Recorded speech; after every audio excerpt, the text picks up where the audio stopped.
Kurkardva? Yes, I think Melee has a long life ahead of it. I believe in it.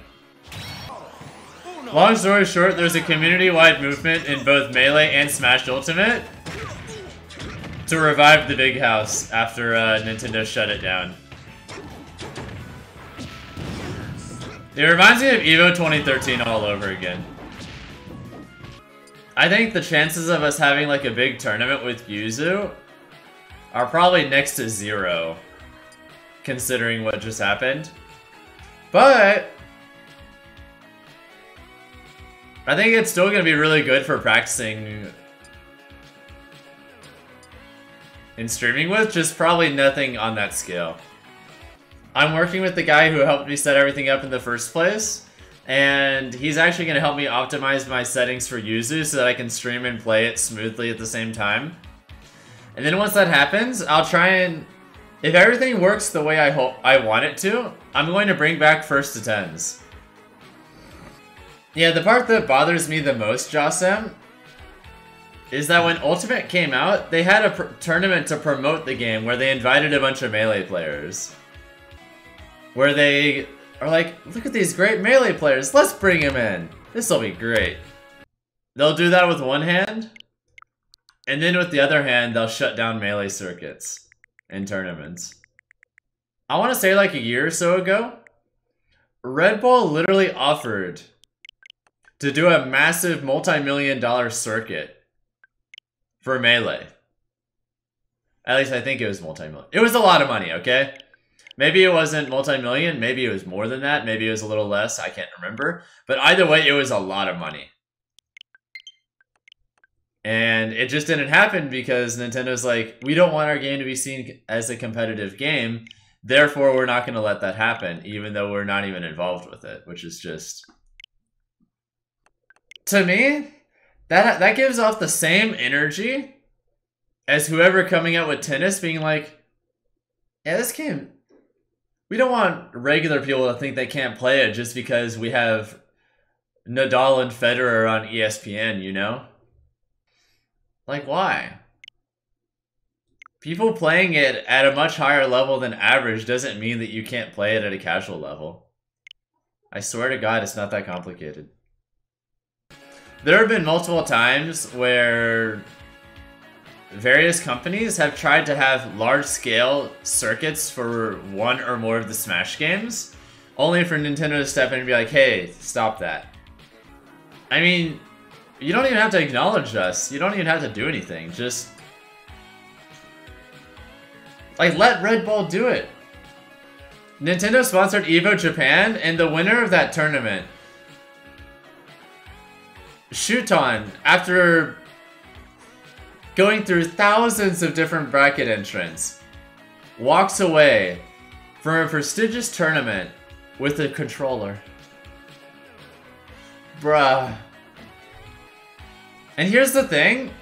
I know some people are like, so what if they put a bunch of money into a circuit? All that money's only going to top players anyway.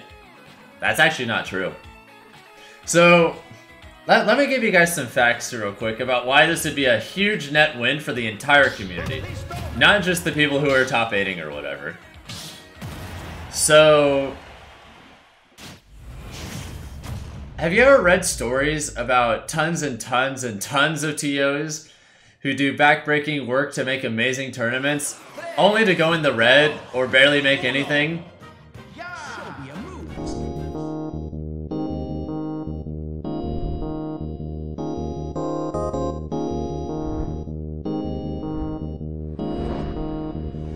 But like, so many TOs are just struggling financially, and they don't have to. Because if you have a circuit like that, that means the TOs are getting paid to where the people who run our tournaments aren't just barely scraping by or having to sacrifice the rest of their livelihood for the sake of tournaments. Imagine running a tournament giving you a living wage.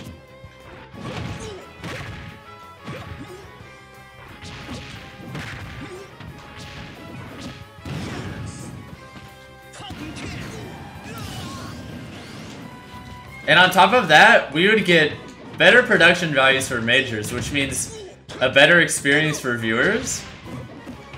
We get a better experience for the viewers. TOs actually make money. Players make way more money. We're gonna have better tournament venues because we have more money to spend on it.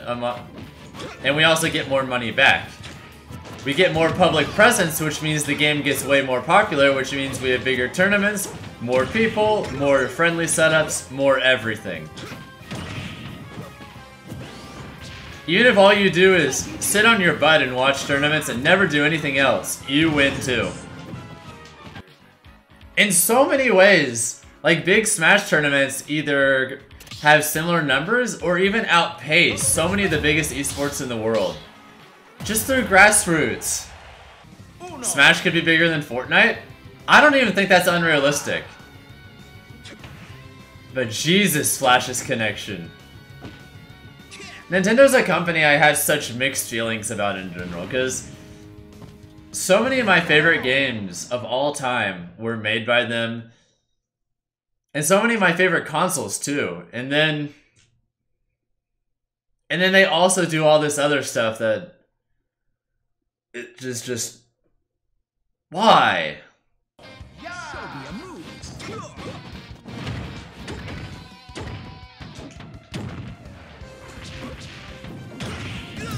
Delicious. Falcon is so fun. I've actually won Melee tournaments before, Kenfolk, but I never really pushed myself in that game the way I did in PM, Smash 4, and Ultimate. Because originally I wanted to get into Melee, but funnily enough, Project M came out and started getting good around that time. And part of me thought that the new environment of Project M was exciting, so I decided to focus on that instead. Especially since I could play with no tap jump. So PM was pretty much my first game where I really pushed myself.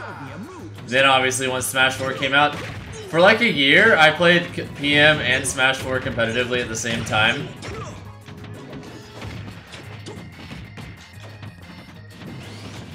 And then I dropped it to focus on Smash 4, and the rest I'm pretty sure you guys know.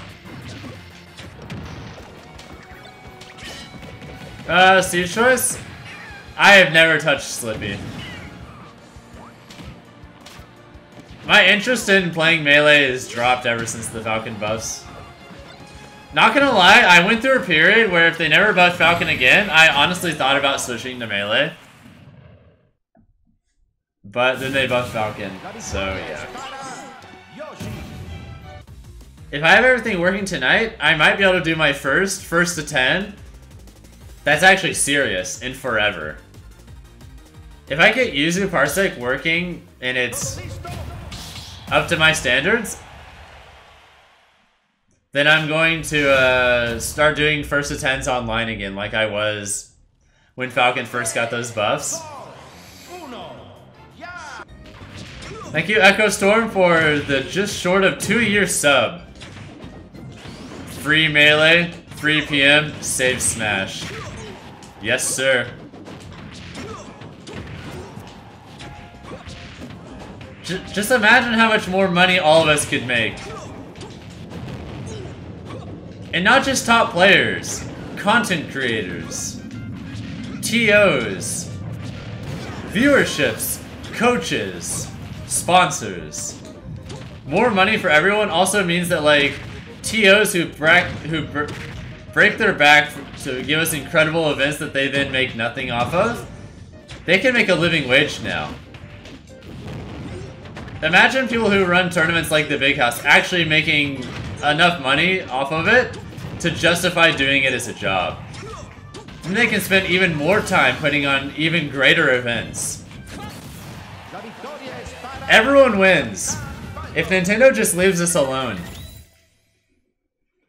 Because you know, if Nintendo like released a statement saying that they're going to leave us alone, someone like Red Bull, Twitch, or whoever is going to swoop in immediately because the dollar signs are going to go off in their eyes and be like, you fools! Why would you not make circuits for these games that are doing this well with nothing but just pure grassroots love? They don't have to do anything. Just don't actively impede these other companies from doing cool stuff for us. Well, hopefully if we make enough of a storm on Twitter, Anubis, that will, you know, make something happen.